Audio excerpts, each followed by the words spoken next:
So hello guys, কেমন আছেন আপনারা? আবার চলে এসেছি একটা নতুন ভিডিও নিয়ে আপনাদের সামনে। যেমন কি আমরা সবাই জানি যে কলকাতার ফর্ম কিন্তু এই আইপিএল এ খুবই খারাপ যাচ্ছে। আপাতত কলকাতা মোটামুটি 8টা ম্যাচ হয়ে গেছে, তার মধ্যে 3টে ম্যাচ জিতেছে অনলি, মানে 6 পয়েন্ট রয়েছে কলকাতার কাছে আপাতত। আর আরও 6টা ম্যাচ বাকি আছে, যার মধ্যে হোপফুলি যদি 5টা কলকাতা জিতে যায় তাহলে কিন্তু তারা এখনো কোয়ালিফাই করতে পারে, কারণ আমরা সবাই জানি যে 16 পয়েন্টস রাউন্ড ফিগারে যদি হয়ে যায় with a good run rate, তাহলে কিন্তু তারা কোয়ালিফাই করে যায় ফর প্লে অফস। তো আমরা এটাই হোপ রাখছি যে কলকাতা এখনো অবধি কোয়ালিফায়ার যে খেলাগুলো রয়েছে সেখান থেকে এখনো বাদ হয়নি। তো 6টার মধ্যে প্লিজ যাতে তারা ভালো খেলে আর 5টা মিনিমাম যেন তারা জিতে যায়। তো এটাই ছিল আজকে কলকাতার এত বাজে ফর্ম যাচ্ছে, বাট সেটা থেকেও আমাদের যে হোপটা রয়েছে সেটা নিয়ে একটা কথা যেটা আপনাদেরকে আমি জানালাম। আরেকটা কথা যেটা আপনাদেরকে আমার জানানোর ছিল সেটা ছিল হচ্ছে গিয়ে, আগের ভিডিওতে আমরা বলেছিলাম বা আগের কয়েকটা ভিডিওতে আমরা বলেছি যে কলকাতা ভার্সেস পাঞ্জাবের যে ম্যাচটা রয়েছে যেটা আগামীকাল মানে শনিবার, সেইটার টিকিট কিন্তু আমরা গিভ অ্যাওয়ে করার কথা ছিল। আর অনেকেই ভাবছিল যে আমরা কিন্তু সেই টিকিটটা গিভ অ্যাওয়ে করবো না, শুধু ফেক কিছু কথা আমরা বলছি, কিন্তু সেটা কিন্তু একদমই নয়। আমরা কিন্তু আমাদের 3জন সাবস্ক্রাইবারকে এই টিকিটটা গিভ অ্যাওয়ে করেছি। তার মধ্যে আমাদের কাছে আপাতত একটা ভিডিও এসে পৌঁছেছে সাবস্ক্রাইবারের কাছ থেকে, এবং সেটা আমরা আমার এই কথাটার পরেই আপনারা দেখতে পাবেন। সো মাচ স্পোর্টস ম্যানিয়া আমাকে একটা পাঞ্জাব ভার্সেস কেকেআরের ম্যাচ টিকিট দেওয়ার জন্য। আমি খুবই লাকি এদেরকে সাবস্ক্রাইব করে। নো ডাউট আপনারাও দেখুন ভিডিও আর সাবস্ক্রাইব করুন, আর হতে পারেন আপনারা পরের বার একটা টিকিট পাওয়ার জন্য। তো বেশি বেশি করে সাবস্ক্রাইব করুন, হতে পারে কি আপনারা একটা 4জনের টিকিট একবারে পেয়ে গেলেন। তো it will be good for us and it's very good. Keep subscribing sports mania. তো আপনারা এখন একজনকে দেখে নিলেন, যার কথা আপনারা শুনে নিলেন, আর বাকি দুজনের জন্য আমরা এখনো কিন্তু অপেক্ষা করে আছি যে তারা অবশ্যই আমাদেরকে ভিডিও পাঠাবে, তারা যেটা কথা দিয়েছিল আমাদেরকে। আর তাদের মধ্যে একজন বলেছে যে তারা খেলার মাঠে গিয়ে সেখান থেকে ভিডিও করে পাঠাবে, তো আমরা সেটার জন্য অপেক্ষা করছি। সেই ভিডিও করে যদি আমাদের কাছে এসে যায় সেটাও আমাদের নেক্সট ভিডিওতে আপনারা দেখতে পাবেন।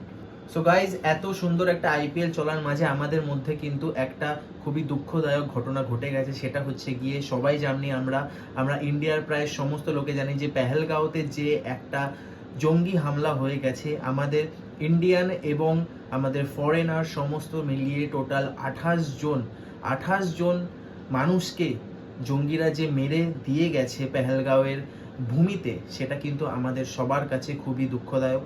তো সেটার জন্য আমাদের এই আইপিএল এর এত সুন্দর যে মৌসুমটা সেটা কিন্তু একদমই দমে গেছে। আমাদের কিন্তু মনে এই এক্সাইটমেন্টটা এখন নেই। এখন শুধুমাত্র আমাদের মন থেকে এটাই আমরা প্রে করছি যাতে ভারত সরকার এবং তার সাথে সাথে অন্যান্য সরকার যারা এটার থেকে ক্ষতিগ্রস্ত হয়েছে তারা যেন একটা খুব তাড়াতাড়ি একটা স্টেপ নেয়, যে স্টেপের সাহায্যে তারা এই অ্যাটাকের পেছনে যারা ছিল তারা যেন অবশ্যই খুব তাড়াতাড়ি শাস্তি পায়। এই জিনিসটাকে কিন্তু একদমই দমতে দেওয়া যাবে না।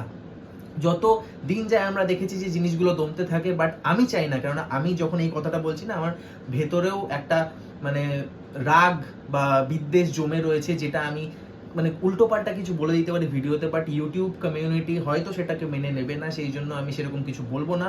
বাট আমি চাই যে মোদি সরকার বা ভারত সরকার এই এমন একটা স্টেপ নিক যেটাতে আগের বারও যে আমাদের পুলওয়ামা অ্যাটাক হয়েছিল সেটার পরে যেরকম একটা স্টেপ নিয়েছিল, এই স্টেপটা যেন তার থেকে অনেক বড় স্টেপ হয়, এবং সেটার সাহায্যে যেন আমাদের যে শত্রু দেশ বা শত্রু লোক রয়েছে তারা যেন একেবারে বুঝতে পেরে যায় যে ইন্ডিয়ার সাথে পাঙ্গা নেওয়া মানে আর ভাষা নেই আমার, ইন্ডিয়ার সাথে পাঙ্গা নেওয়া মানে যে নিজেদের মরণ নিজে ডেকে আনা, সেটা যেন মোদি সরকার বুঝিয়ে দিতে পারে। তো আমরা সবাই পেহেলগাঁওয়ের সেই ক্ষতিগ্রস্ত লোকেদের সাথে আছি, আপনারাও অবশ্যই সাথে থাকুন এবং আমরাও অবশ্যই সাথে আছি। আর গাইজ, আইপিএল সংক্রান্ত যখন বলছিলাম তখন এটা কিন্তু আমাদের অবশ্যই জেনে রাখা উচিত যে এই বছর কিন্তু আরসিবির ফর্ম একেবারে আকাশ ছোঁয়া। ব্যাটিং তো এত বছর লাস্ট 17 বছর ধরে ব্যাটিং নিয়ে কোনো রকম প্রশ্নই ছিল না, কিন্তু বোলিং এই বছর আরসিবির বোলিং কিন্তু দুর্দান্ত। ডিফেন্ড করে করে আরসিবি কিন্তু এখনো অবধি সেরকম একটা সাকসেস পায়নি 17 বছর ধরে, বাট এই বছর প্রায় 3 থেকে 4টে ম্যাচ তারা ডিফেন্ড করে জিতেছে। তার মানে এই বছর বোলিং অ্যাটাক কিন্তু খুবই সুন্দর।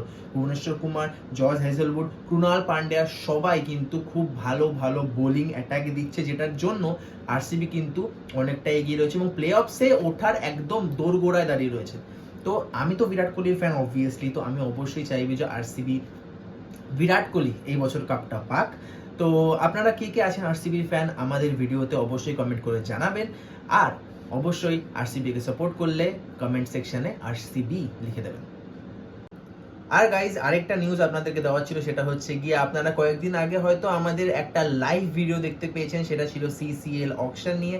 সিসিএল বেসিক্যালি আমরা একটা নিজেদের মধ্যে 36 জন প্লেয়ার নিয়ে একটা ক্রিকেট টুর্নামেন্ট অর্গানাইজ করছি, যেটার মধ্যে 4টে টিম থাকবে, আর সেই টিম মানে 9 জন করে প্লেয়ার থাকবে প্রতিটা টিমে, আর প্রত্যেকটা টিমের মধ্যে একটা লিগ স্টেজে খেলা হবে, যেটা আমরা লাইভ ভিডিও করতে চলেছি। তো যেটা ডেট হচ্ছে গিয়ে 18 মে, ডেটটা অবশ্যই মাথায় রাখবেন, দরকার পড়লে ক্যালেন্ডারে একদম শিডিউল করে রাখুন যে সেই ডেটে সকালবেলা থেকে কিন্তু আমরা লাইভ আসতে চলেছি, আর পুরো ম্যাচ পুরো টুর্নামেন্টটা কিন্তু লাইভ দেখানো হবে আমাদের এই চ্যানেল থেকে। সো অবশ্যই সাবস্ক্রাইব করে নিন চ্যানেলটাকে এবং সবার মাধ্যমে শেয়ার করে দিন, যাতে সবাই ভিডিওটা লাইভটা সমস্তটা দেখতে পারে এবং সিসিএলটাকে একদম খুবই ভালোভাবে এনজয় করতে পারে। এবং আমরা কিন্তু এরকম টুর্নামেন্ট আরও ছাড়তে চলেছি, এবং সেই টুর্নামেন্টে যদি আপনারা পার্টিসিপেট করতে চান তাহলে সাবস্ক্রাইব ছাড়া আপনাদের উপায় নেই, সাবস্ক্রাইব আপনাদের করতে হবে, আর সেই সাবস্ক্রাইবার্সদের থেকে কিন্তু আমরা একটা টিম চেয়ে নেব যারা এই টুর্নামেন্টে পার্টিসিপেট করতে পারেন। সো আপনারা কিসের ওয়েট করছেন? অবশ্যই অবশ্যই সাবস্ক্রাইবটা করে দিন, কমেন্টে জানান যে আপনারা এক্সাইটেড কতটা, এরকম টুর্নামেন্টে আপনারা যোগ দিতে চান কিনা। আর last but not the least, আমরা কিন্তু হোপফুলি কেকেআর এখনো চান্স আছে যে তারা প্লে অফসে উঠবে, আরসিবির তো অবশ্যই চান্স আছে।